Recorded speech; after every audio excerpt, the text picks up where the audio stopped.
Hi there. I bought this bike in 2014 for 6,000 Canadian dollars. I had only 1,000 kilometers on it. I spent another 2,600 for a top case and two side cases from Givi, along with the required mounting racks. I've now put 33,000 kilometers on it, which averages out to about 2,500 kilometers per year.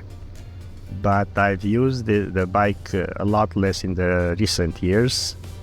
Most of the mileage was accumulated in the first 6 years. I bought a second, more comfortable bike in 2019, and then the COVID-19 pandemic started and I was working from home. Anyway, after 33,000 kilometers, I can say there have been no major breakdowns.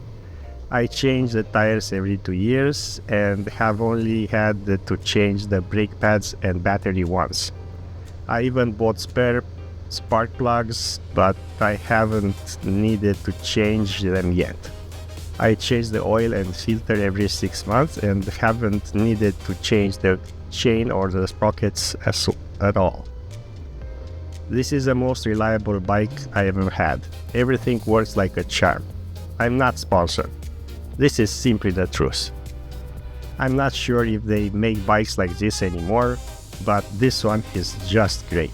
My son has a 2014 Honda CBR 250 and with even more mileage than mine, and it has the same reliability.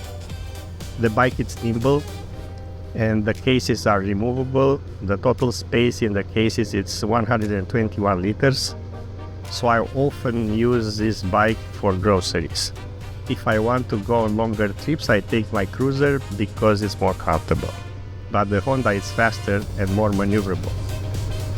It's also stable in crosswinds and the brakes are excellent. It has ABS. Basically, there are no bad things to say about this bike. Initially, I was thinking about selling it after I bought the Kawasaki Volcan, but I've since changed my mind. I like it too much. That being said, please like and subscribe. Also, please let me know in the comments if you would like to see more videos like this. Thank you for watching.